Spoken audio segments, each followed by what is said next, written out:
Okay, hi everybody, and welcome to our Solar and EV 101 webinar today. Just a few reminders, you are all muted. If you do have questions, we have some time built into the presentation for questions, and so please put them in the question box and we'll try to get to them to the best of our ability. First, we'll be starting off with our little Solar 101 presentation, and then it'll be handed over to me for EV 101. But before we continue and really kick it off, I want to thank a few people for sponsoring this event. So the Town of Sherborne's Sustainability Department, thank you. Medfield Energy Committee, the Holliston Sustainability Committee, the Jewish Climate Action Network, and the Harvard Climate Initiative. So thank you all for sponsoring. We really appreciate it. And one more thing is that this webinar will be recorded. So if you feel like you want to go back to it anytime, probably within the next day or two, I will be sending out a recording to everybody who registered, so you will be able to check it out anytime you want. But without any further ado, here we go. Okay, so the presenters here today are myself. My name is Devin DeLibero, and I am the program coordinator that works on the Drive Green program. So I do most of the programmatic things and anything you could hopefully want to know about EVs. And then I'll let my colleague Chloe introduce herself.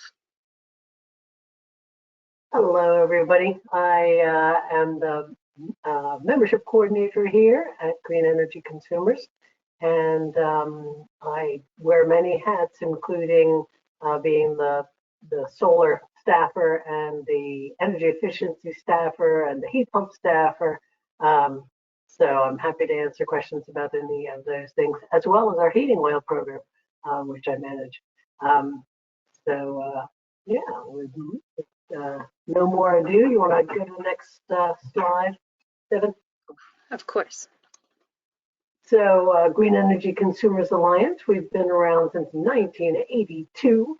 And from the very beginning, we were pro-consumer and pro-environment. We actually started as a heating oil buyers group, and we've since expanded to include a green electricity program, the Drive Green program, which we'll talk about in detail today. And we make referrals to solar and heat pump installation resources. So let's dig into solar. We refer people to Energy Sage. Energy Sage is a fantastic company, and we just love it. And I'll tell you why. Then we'll show the next slide. So they pre-screen the installers. This is a website that you go to. You can register for free as a consumer. It's relatively easy. You do have to put in at least an approximation of your kilowatt usage per year, or upload a bill. All of that is fine. And they take that information and they send it out somewhat anonymized. At least your contact information is not attached to that, what they send out. They send it to pre-screened installers, and you get back up to 7 quotes from these pre-screened installers with side-by-side comparisons and no hidden metrics, or at least the metrics that are there are leveled across all the installers. None of them has estimated that your Eversource, your national grid bill, is going to increase 200% over the next 2 years, which could happen with a disreputable installer's quote. You also get access to independent, knowledgeable advisors. This is just so fabulous. You can ask them any question and they'll be able to walk you through the quotes. You can even upload quotes from installers that they haven't pre-screened if you happen to have a quote from another installer. And the thing that I love the best is that you don't get any sales calls until you're ready to share your phone number with one of these installers that you've been getting the quotes from. You can share your contact information with more of them. But if you've ever tried to get a solar quote, you know these guys are going to sell their contact list to each other, and you're going to get a ton of calls for many years thereafter. So it's a nice setup that you don't have to share your contact information. Next slide, please. So this is kind of the heart of Energy Sage. The property owner creates their profile. You do have to share the location, obviously, of the building and how much energy you use, and then any particular preferences that you have in terms of the type of system or the financing or anything else. Then the installer gets that information and uses the internet to look at your building and estimate, the size of your roof and where they could put panels and how much shade you have and all those things.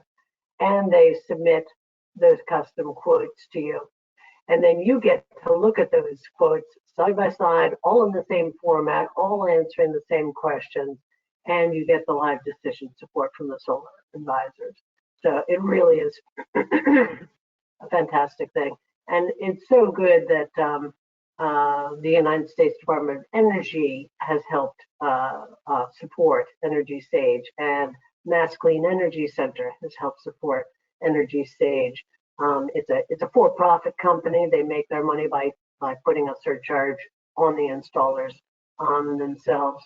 But it really is saving consumers money, because having those side-by-side quotes, the installers really have to sharpen their pencils and give you the best pricing available. And you're really well informed so that you're making the best decision for you. Next slide, please. We have a couple testimonials here from members who have used Energy Sage. Linda in West Roxbury says she got 6 bids within a week, and she didn't have to research, or contact the installers at all.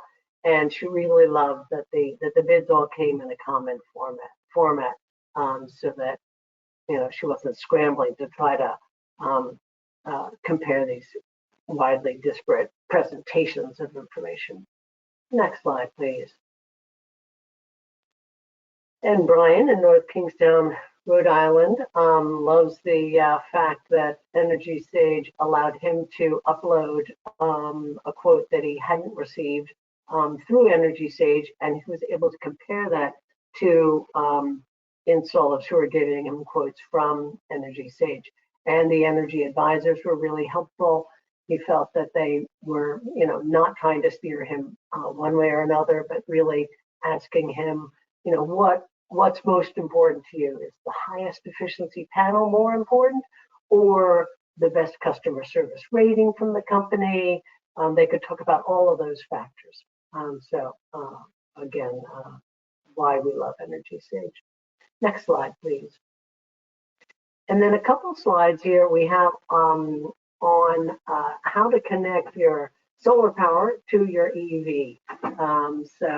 Some more testimonials from our members. Next slide, please.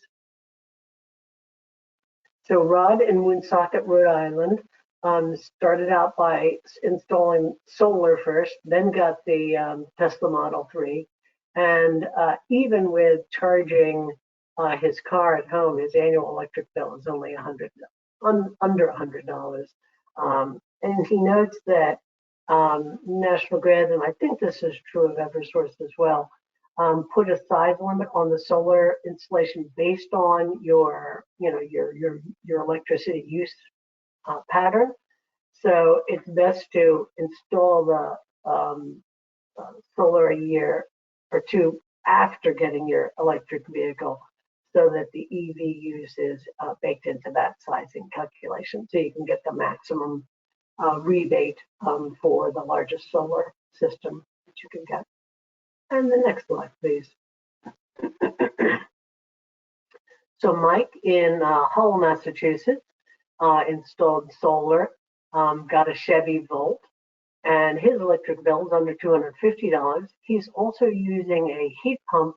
He uses it primarily for cooling. He has oil and wood as well.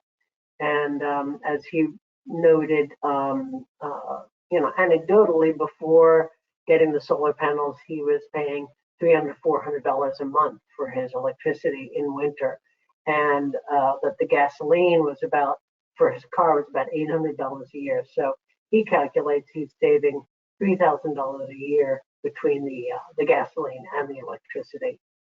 So the payback on solar in Massachusetts is so good. It's about 6 years now on average. Next slide, please. Jerome in Rochdale, Mass. Started out with a ground-mounted solar array. He now has 3 electric vehicles. And in 2020, he added more solar and heat pumps. His quotes are mostly about heat pumps. I'd be happy to talk more about heat pumps if people have questions in the question and answer section of this presentation. Next slide, please. Louise in Westboro started out with a partial covering of her roof in 2015 with solar, added more solar in 2017, added an EV bulb, and just loves the combination of the two. And she notes that she receives SREC payments from the state of Massachusetts. The SREC program was a type of incentive program to help spread the distribution of solar onto more roofs. That has been discontinued, but there are other solar incentive programs that still help subsidize the cost of solar. And is that the last of my slides, Devin? Great, yeah, I'm happy to take questions now. Feel free to put them in the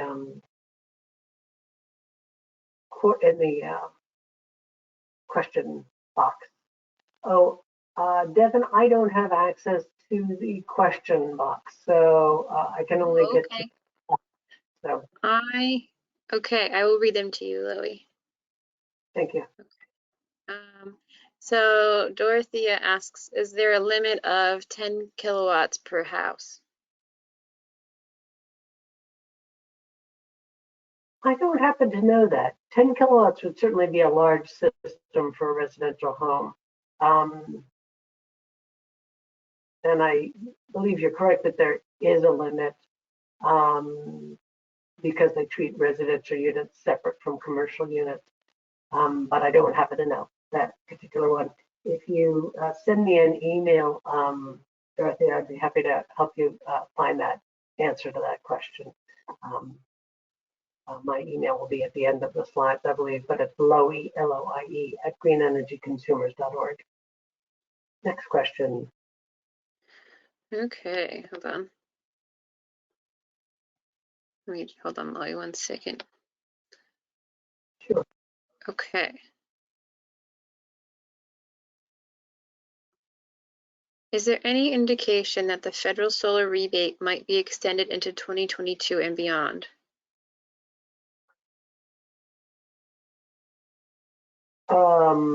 I haven't heard news about that, but I have heard news that the Biden administration is very strong on renewables, so I would be very surprised if it were discontinued. Okay. And then what is the average turnaround time on these quotes? Oh, you'll get quotes within the week. I think they may cap it at 10 days or 2 weeks, something like that, but you'll get quotes very quickly. Okay. And then it says, I'm in a condo, which is a freestanding building. How does solar work for condos? Well, as a freestanding condo, you probably have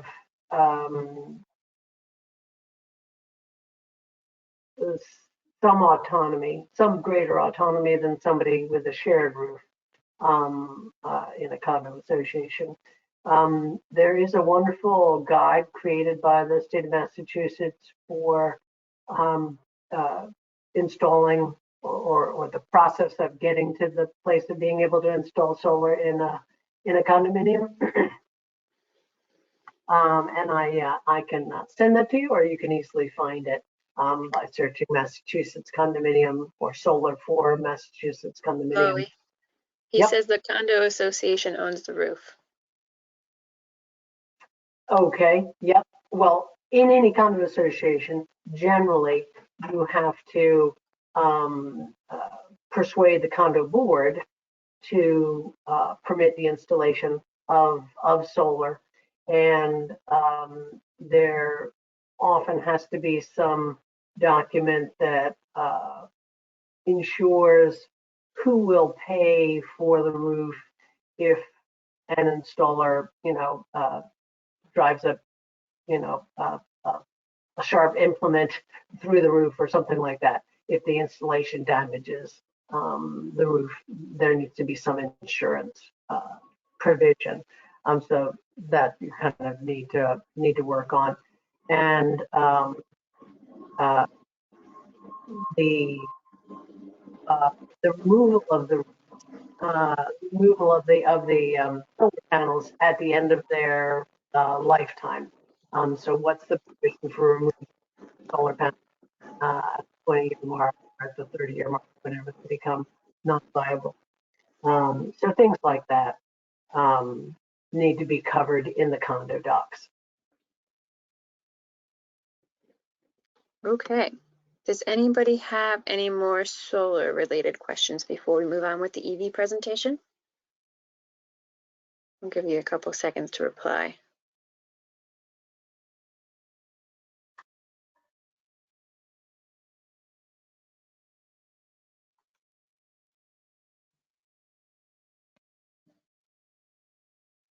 Okay. I see one question that's more about EVs from Dorothea. And Dorothea, we can definitely chat more about that offline. But I don't. Okay, so then we have one more question, Lily, and it's, can you describe community solar as an option for those who can't put up their own system? Sure thing. So community solar, you've perhaps also heard references to a solar farm. This is, and there are several different ways of financially organizing a solar farm or a community solar project. But hypothetically, I have a big farm with lots of acreage, and I have decided I want to, put a solar farm up on part of that. And I find a developer who has the knowledge and the expertise to come and install that. And going to produce way more electricity than I can use. So we agreed that the developer is going to sell rights to the electricity that is produced from this farm. And in a community solar arrangement or a solar farm, there can't be a wire from those panels to each of the people who have bought a right to some part of the electricity. So it's a virtual exchange where those people pay money to the developer to have the right to claim that electricity, and they get the renewable energy certificate and the solar, the kilowatt credit on their bill in exchange for the money that they have paid. The electrons that are generated by the solar panels go right into the grid and are mixed in with everything else that's in the grid. But we have a record of how much was produced on any given day, and if you're a subscriber, your share of that production on that day, and your electric bill shows up with the credit for those electrons that were produced on that day. You can do there are community solar projects where you're really paying into it on a day-by-day basis, and you can leave at any time. And there are other projects where, in essence, you are buying the rights to some percentage of the total, and you're locked in for 20 years. And you've signed a contract that you're going to keep paying for that electricity for 20 years. So there's quite a range of options with community solar. Some are nonprofit as well as the for-profit ones. And Energy Sage is a good place to learn about those as well. You can, in your little profile, when you're setting it up, you can say you're interested in community solar, and you'll get bids for that. Okay, we have one more question, Louie. I lied, that wasn't the last one. It says, No problem.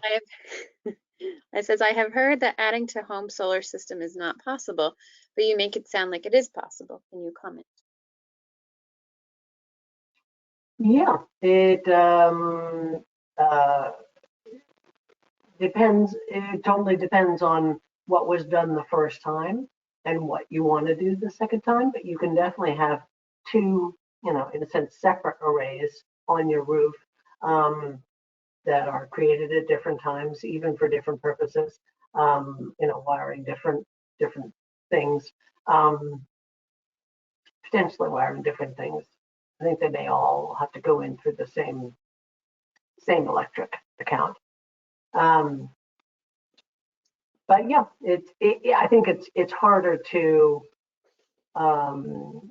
attach an extra panel to an array and have it, wired into the same wiring. It's easier to, okay, I did one array on the east side of my house, and 2 years later, I'm going to do a second array on the west side of my house.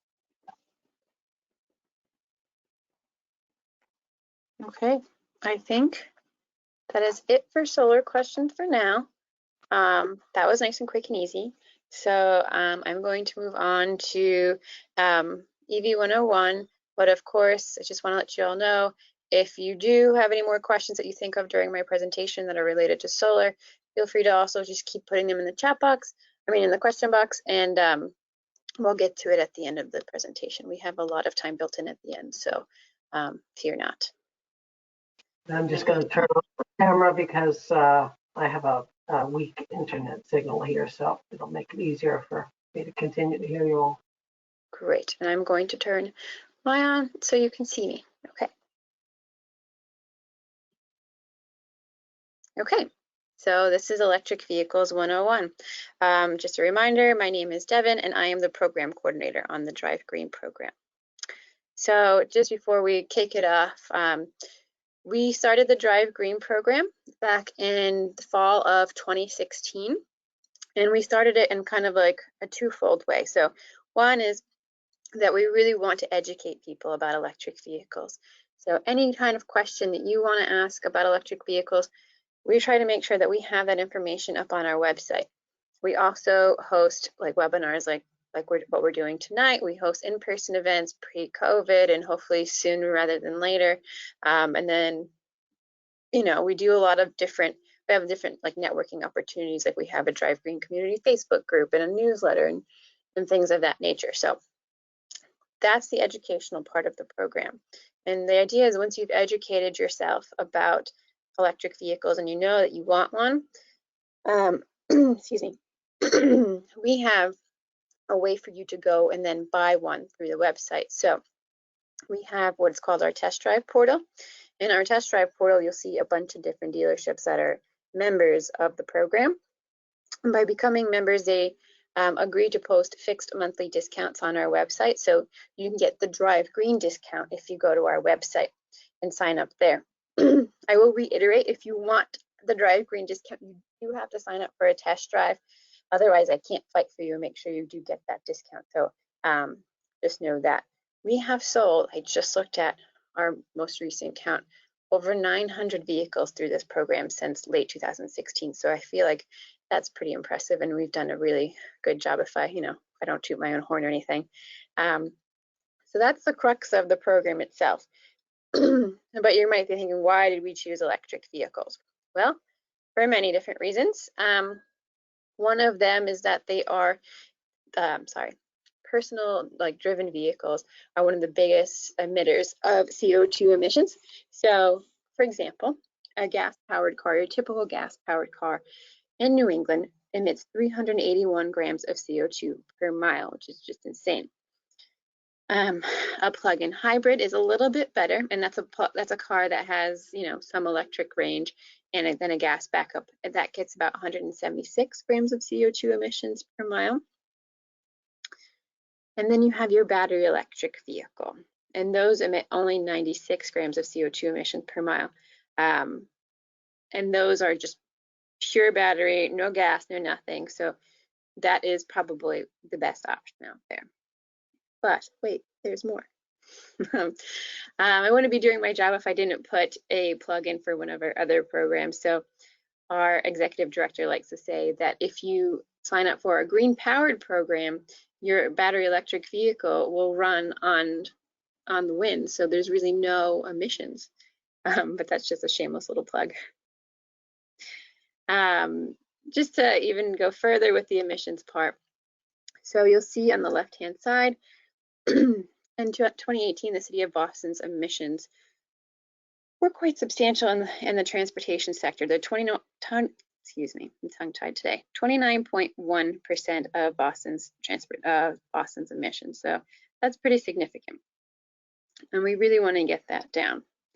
And then you can compare that to the total US greenhouse gas emissions by economic sector, and you'll see that it compares very well because it's also 29%.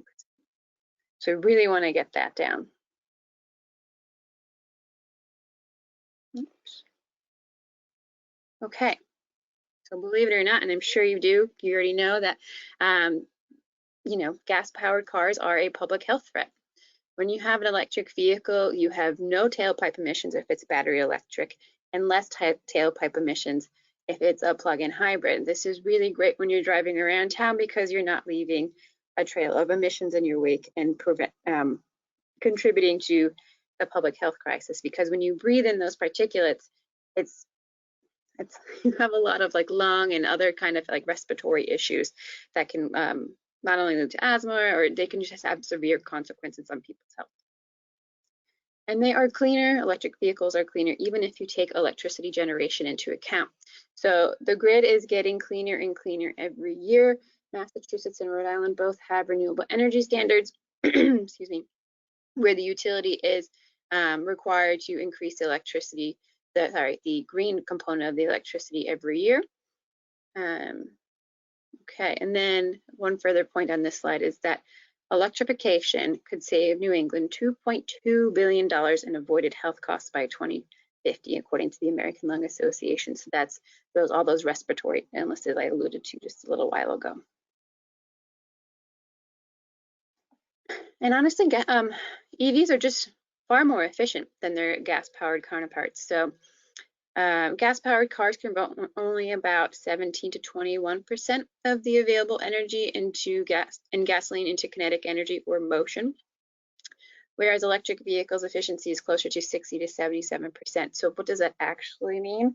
What that actually means is if you look to your right on the little graph we have there, you'll see cars like the Toyota RAV4, the Jeep Wrangler, all the other traditional gas-powered cars. Their MPG doesn't really break 50. But then if you move over to the left-hand side of the graph, you'll see the plug-in hybrids get a lot more MPG or MPGE, which is just the electric equivalent, with the Prius Prime kicking butt at 133. And then when you get to the pure electric or battery electric vehicles, they all top over 100 miles per gallon electric. So it's pretty impressive, and in the long run, will save you a pretty penny. Okay, and this, you know, while we're talking about pretty pennies, I've got some math for you.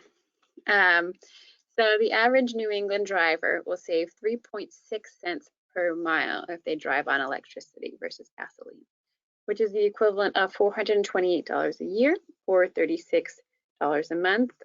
We have this math on our website if you want to check it out a little bit further. And we have verified this with the Union of Concerned Scientists. They have similar figures to us. One thing to note is New England does have higher electricity rates than other parts of the country. So it's not as great of a savings if you were in a different part of the country, but it still is substantial, as you can see. On the right-hand side, I took this from the Department of Energy's eGallon website. And I took this actually just about an hour ago. I put this on here. So as of right now, the average cost of gasoline is $2.74 a gallon. And for the average e-gallon, like we like to call it, it's $1.96. So you can see that's close to $1 in savings. That's pretty great. And this just shows you more about lower fuel costs. And I also got this information from the Department of Energy and the EPA. So the annual fuel cost ranges for light duty vehicles. So with electric vehicles, it costs about $500 to $850 a year. Plug-in hybrids, it goes up a little bit more, ranging the tops out at $2,400. The hybrid electric vehicles goes up even more. And then the gasoline vehicles, that's where it really kills you. So you'll see that you really do save a lot more money over time with these types of vehicles. Okay. And EVs cut maintenance and repair costs in half. So what I mean by that is so if you have a battery electric vehicle, right, you have far fewer moving parts than compared to your internal combustion engine vehicle. So I usually hear from a lot of EV owners that they only really get their tires rotated and some fluids topped up, like their window washing fluid. They don't really have to go in for very many things at all. If you do have a plug-in hybrid, however, you still do have those normal internal combustion engine parts, so you will still have to go in, do the mechanic every so often to get your oil changed and things like that, but not for a battery electric vehicle. So that'll save you money as well. Also, it is unlikely that you will ever have to replace the battery. And what I mean by that is that most manufacturers are making the batteries to last the lifetime of the vehicle. And they believe that so much that most, if not all, have 8-year, 100,000-mile warranties on these batteries. So you really don't have to worry so much. And then another thing to point out is regenerative braking, and that protects your brakes. So you will not have to get your brakes checked or replaced often at all. So if you don't know what regenerative braking is, basically, the whole point of it is to take energy from that the car is automatically creating and put it back into the battery. So what happens is when you have the regenerative braking mode on, you take your foot off the accelerator and it slows down the car way more than it would if you would take your car off the gas pedal in your regular car. And when it does that, it actually puts that energy back into the car, but it also doesn't use your brakes. So it doesn't do any wear and tear on your brakes. It is not like you'll come to a instant stop, but you will stop slowly. And a lot of EV owners actually really love this mode and have become accustomed to driving with their regenerative braking. And if you don't believe us and you don't want to take our word for it, I urge you to check out Consumer Reports' recent report that came out on electric vehicle ownership costs. I won't go too much into it today because it is a large report, and feel free to check it out yourself. Okay, and then just a little bit more on saving with costs of EV save big on ownership costs. So if you look at the graph on the left-hand side, you'll notice that the Leaf, the Bolt, the Prime, the Prius Prime, the Clarity PHEV, which you can't really get anymore, they all save a ton of money. The Mach-E, a little bit less, but the Model 3 and the Model Y is kind of crazy. So these are all comparing to similar internal combustion engine vehicles and over the lifetime savings of these types of vehicles. So whatever the Model 3 equivalent is, a Model 3 over the lifetime of its ownership saves the owner $17,600. That's pretty extensive, and also I think a great reason for people to want to switch to an electric vehicle.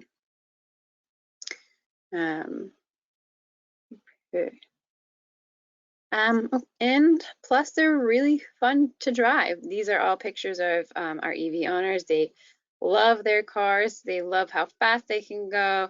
They love that they can charge on the go. They love that they can charge at home. They just love their cars. And then things you should know. So range anxiety is a big topic for folks who are considering buying an electric vehicle. And it's kind of self-explanatory, but basically it's just when you're afraid you're not going to make it to where you need to go because you're going to run out of electricity. But I like to tell people it is really a thing of the past for a couple different reasons. So one, these manufacturers are coming out with cars every year that have more and more range to them. So the Teslas all have around 300 or more miles of range. The Chevy Bolt has about 259, which is great. The Hyundai Kona has something similar, and the Nissan Leaf Plus is, I think, 226. But these are just a handful of cars as an example.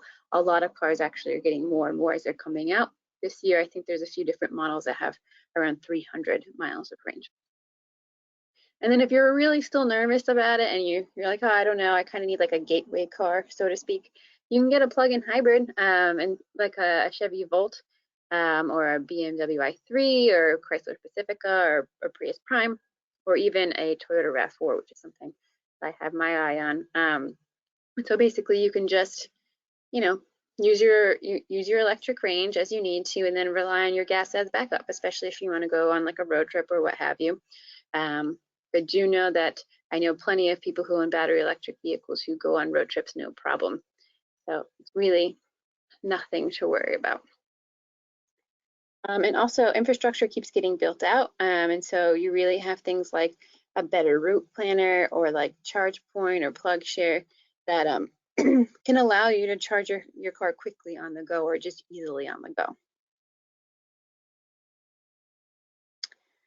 And then charging really isn't too hard. So there's 3 basic levels of charging, which you need to know. So the level 1 is 110 volts, and that can charge your car at a rate of 2 to 6 miles per hour. So that's also called the trickle charge. It's super slow, and it's just like your regular wall outlet that you would plug your phone into. So you don't have to do anything with that. The level 2 is 220 volts, and that gives you about 11 to 25 miles of range per hour. And that's really great. You'll find those around town. You can also get that installed in your home if you'd like.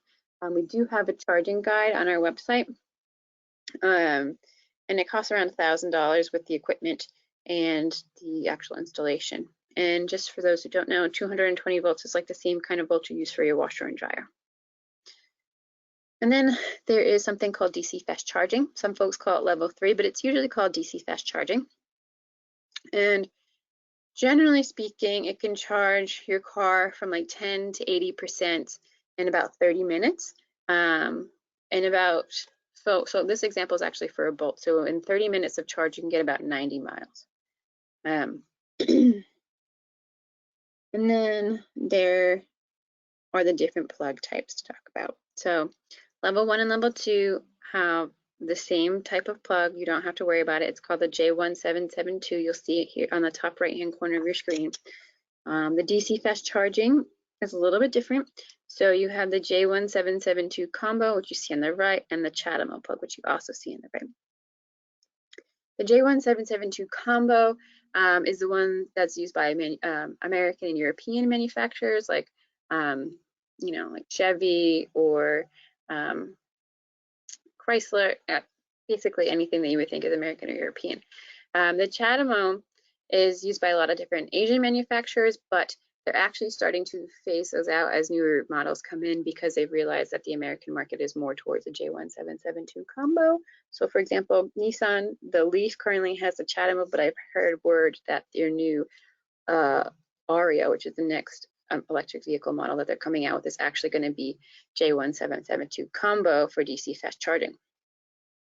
So be prepared for that. Another thing that's really important to think about here is for DC fast charging, which a lot of people like because it makes it easier for you to go and do what you want on like longer trips and charge quickly. You want to make sure that the car comes equipped with DC fast charging capabilities because it is not something that can be put into the car at a later date. The car has to come built with DC fast charging capabilities in order to have it. Plug-in hybrids, generally speaking, don't have it as a general, but there are some exceptions. But yes, make sure that you know if you want the fast charging, that it is something that your car is capable of doing. And then just a quick note on Tesla, because I always get questions on Tesla. We don't go too into it here because it has its own proprietary port that is different from anybody else's type of port. But I would urge you to check out their website if you're interested. They do have an amazing charging infrastructure, so that is definitely a huge selling point for Tesla. But if you have more specific questions, I would check out their website. Like I said, we have an electric vehicle charging at home guide that because we think that most EV owners do charge at home, whether that be with just their level 1 wall socket or if they want to install a level 2 charging station. We have a guide on our website that will help you do that.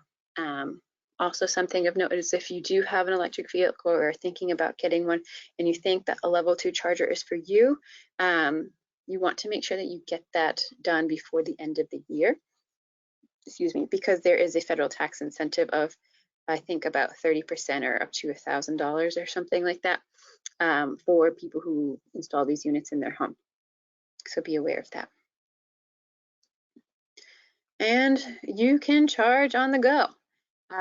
So these are just a couple of snapshots, excuse me, from a website called PlugShare. It's a crowdsourced app that people really love in the EV community, and I recommend you check out if you're thinking about getting an EV. And also ChargePoint is really good too, but people really love PlugShare. And it tells you things like what state the charging equipment is in, where it's located, where it is. So like if it's at a grocery store, is it at the front of the parking lot? Is it at the back of the parking lot? Is it in a well-lit area? That sort of thing. It also tells you if it charges you money to use it, because a lot of charging stations can be free. So things like that. You will notice here on this map from PlugShare that in Eastern Massachusetts, where I think most of you are from, there are a ton of charging stations, of public charging stations. So you really don't have to worry. And if I'm not mistaken, I believe the orange dots are DC fast charging and the green are just level 2s. Western Massachusetts, we need some work, but Eastern Massachusetts, for you folks, you're in really good shape. And more infrastructure is coming online every day. Okay, we are just sipping on through. So now we're at the purchase and lease incentives. So the federal tax credit, that's something that's really important to know about. So this is up to $7,500, but it really depends on the battery size of the vehicle and the tax liability of the person buying the vehicle. So for example, for battery size, a Toyota Prius Prime only gets about 25, 26 miles per charge. At least that's the EPA rating. And that, because the battery is smaller, it's only eligible for about $4,500 in a rebate. In a tax credit. Now you have a car like the Nissan Leaf Plus that has a 226 mile range. That's eligible for the full $7,500. And then you also, just to spell this out a little bit more, it's really important that you actually know what your tax liability is and to know whether or not that $7,500 is going to mean anything to you. So I would urge you to talk to, if you have like a tax accountant or whatever, just to know that going in to see if you're actually eligible for it. There is a cap. I mean, there is a caveat to the federal tax credit. So the manufacturers are only allowed to sell 200,000 units that are eligible for this tax credit. So once they hit the 200,000 unit mark, it then expires for about a period of, I think, like 6 months or so. And the only two manufacturers to have met that goal so far, or to meet that limit, are GM or Chevy and Tesla. So if you want a GM or a Tesla Tesla, you are not eligible for the federal tax credit. All other cars are so far, but those two manufacturers not so much. I have read that there is talks that the Biden administration wants to increase the federal tax credit to $12,500, okay, maybe, but stay tuned on that because nothing is really concrete. So there are also purchase and lease incentives that are available. Oh, actually, before I forget, which I almost did, for the federal tax credit, one more thing to note is that if you are leasing a car, most of the time the dealership will roll the federal tax credit into the purchase price, which is really great when you're, well, into the lease price. So it's really great when you're leasing because it doesn't actually depend on your tax liability. It depends on whatever the dealership wants to do. So that's something to think about. Sorry, moving on. The Massachusetts State More EV rebate. So Massachusetts, it's really lucky, and that you guys have the More EV rebate. So what that means is that there is a $2,500 rebate for a battery electric vehicle and a $1,500 rebate for a plug-in hybrid. There is a catch. The plug-in hybrid has to have a minimum of 25 miles of range, and all vehicles purchased must be below $50,000. This also counts towards leases as well, so it helps you out even more. And then there are the Drive Green discounts, which can vary by car, by dealer, and by month. Again, I urge you to go to greenenergyconsumers.org/drivegreen and sign up for a test drive at any kind of dealership that you think is that you like their deal or whatever, and go there and see if you can get a car. Normally in this part of the presentation, I would actually bring you to the website, but because I'm trying to keep time and also because we've already had a solar presentation, I'll leave you to do that on your own time. Okay, so I zipped through that presentation. I hope it wasn't too speedy for you guys, but I am definitely ready for questions. And like Loie said, all of our information is right here. So if you want to talk to us, please feel free to email us at any time. And also just a reminder before I get to the questions that I will be sending out a copy of this recording and some helpful links probably in the next day or so. Here we go.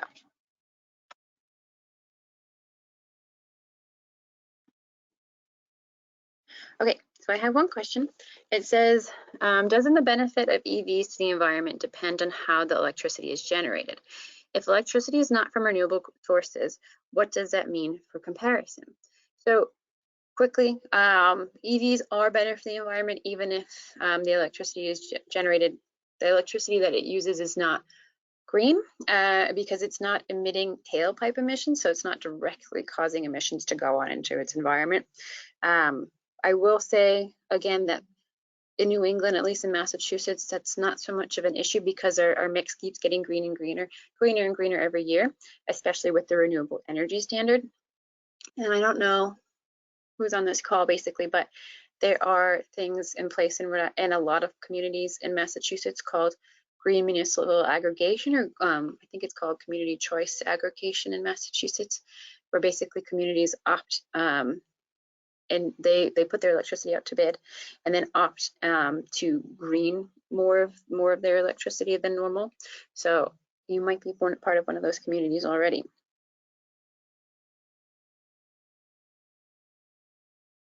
Oh, and then Dorothea says aggregation is on the plan for Sherborne, so look out if you are a Sherborne resident.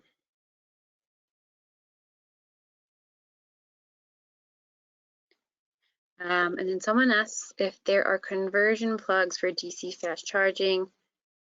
Hold on, i.e. J1772 to Tesla or Tesla to Chatham. So Tesla, I'm pretty sure, at least I've heard from Tesla owners that they give you converters to use other stations like standard when you get your Tesla. I believe there are also converters for the typical J1772 to then go, or J1772 combo to go to Tesla. But Loie, have you heard of any of those? Because you actually have a Bolt. Yeah, I have a Bolt. I've never heard of such a converter being available. Okay. But I have to start looking for one like that. I think there is, but it doesn't hurt to do more research. I can't give you a concrete yes or no, but I'm pretty sure that there is. I don't think Tesla likes that advertised.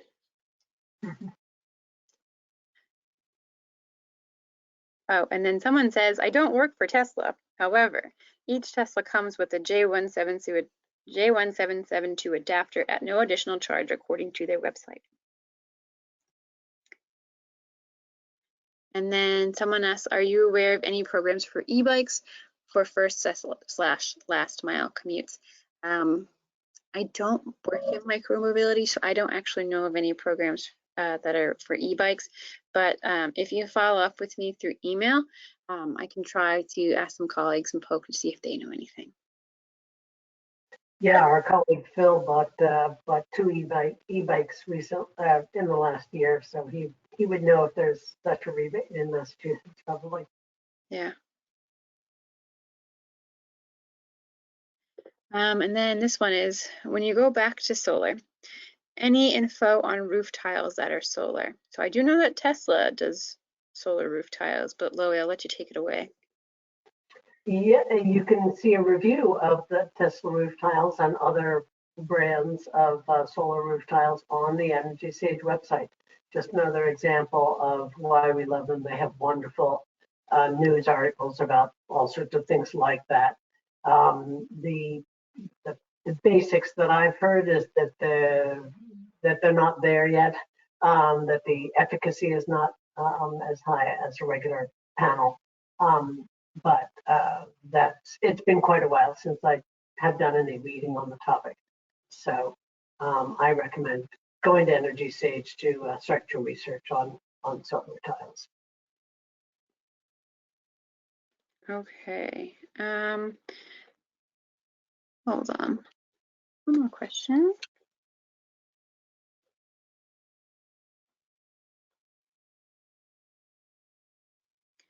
Okay, so some of the charging sites on plugshare.com are restaurants, hotels, businesses, etc. I assume they are for patrons / employees, right? Not necessarily. A lot of restaurants, hotels, businesses, whatever, they put them in the hopes that they'll get more customers, but that's not necessarily the case. You don't have to shop there. It's just kind of like a marketing ploy to get you there. Doesn't hurt to ask though. We did plug in at a B&B that was near a trailhead that we wanted to use at one point in Western Mass, and the owner was a little miffed when we came back and said he really expected people to come in and ask about that. Smaller establishments you might want to ask, but large ones like a hotel, I think it's generally pretty safe to assume that it's fine to use those.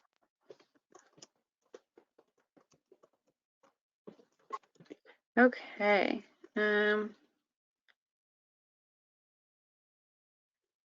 Okay, looks like we have most of the questions. So if anybody has any follow-up questions.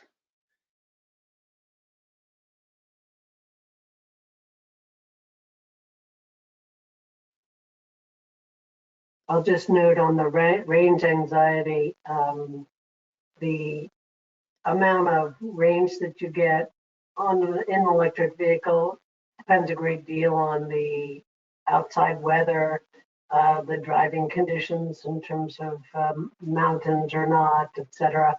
And this early summer is almost ideal weather. My Bolt, when we charged it the other day, went up over 300 miles, on its range estimator.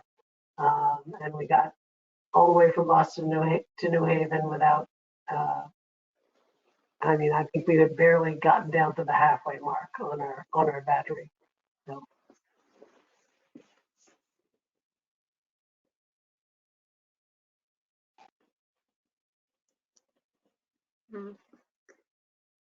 Any more questions about EVs or solar?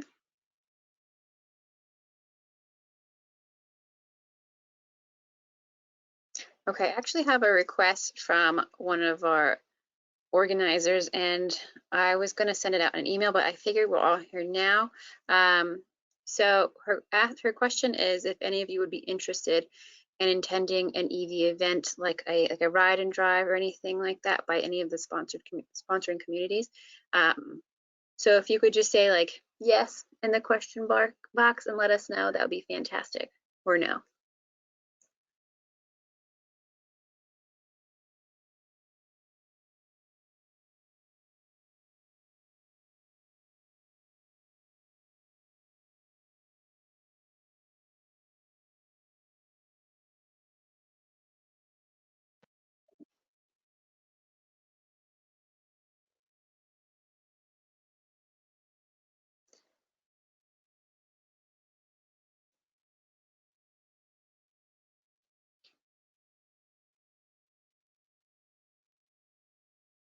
Okay, it looks like someone else in Lincoln, Weston, and Wayland was thinking about putting together such a program in the fall.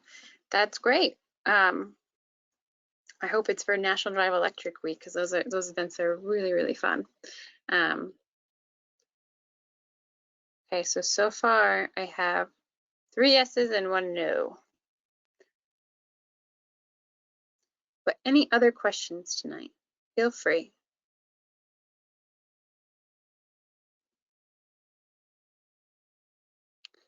So when is National Drive Electric Week?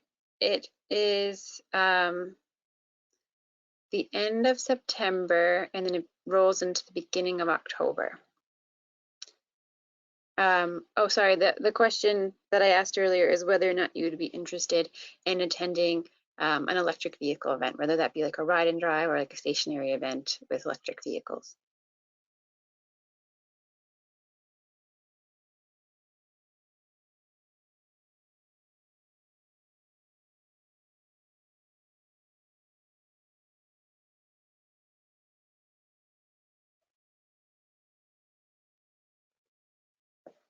Got you. One participant said they would like to go again, but they need to be close by.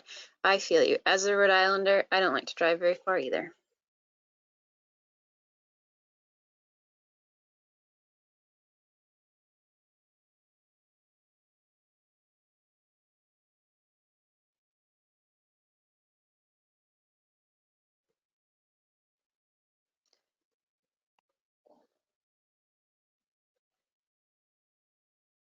I have someone asking, have you seen anyone do the smart flower? Chloe, I don't know what that is. Do you know what that is? I've seen anyone actually do the smart flower. So the smart flower is a creative solar panel display, structure, if you will, where it's a sculpture of a large flower, basically, very rudimentary, where solar panels are the leaves. And it's maybe, 8 feet across or 8 feet in diameter, something like that, or 10 feet maybe. And I've seen them on display, but I have not actually, I don't know anybody who's actually purchased one and used it on their home. Oh, wow. Okay. And then Matt asks, do we know how many EVs there are in Massachusetts and in Rhode Island? I don't have that number off the top of my head, but I would refer you to the More EV website if you're looking for numbers in Massachusetts.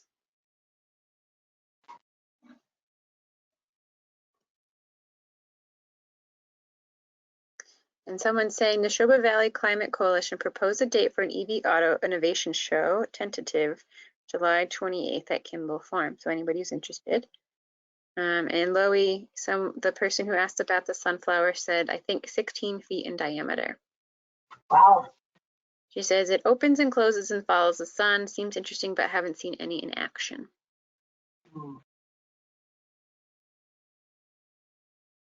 Okay. All right. Well,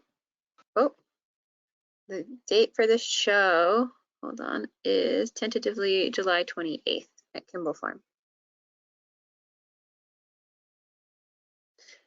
And Loie, someone said that they looked into seeing if we could incorporate the smart flower where a farmer's market is being reestablished, but it was cost prohibitive, sorry. And Dorothea, it's being organized by the Neshoba Valley Climate Coalition.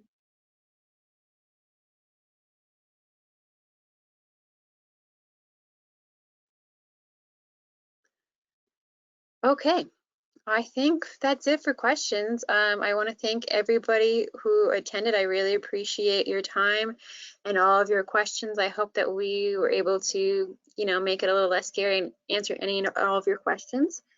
Thank you again to all of those who sponsored, including the Town of Sherborne Sustainability Department, the Medfield Energy Committee, Allston Sustainability Committee, the Jewish Climate Action Network, and the Harvard Climate Initiative. We will be sending out a recording of this webinar as well as helpful links. And if you have any follow-up questions, feel free reply to the email with anything, and I'll get back to you as soon as I can.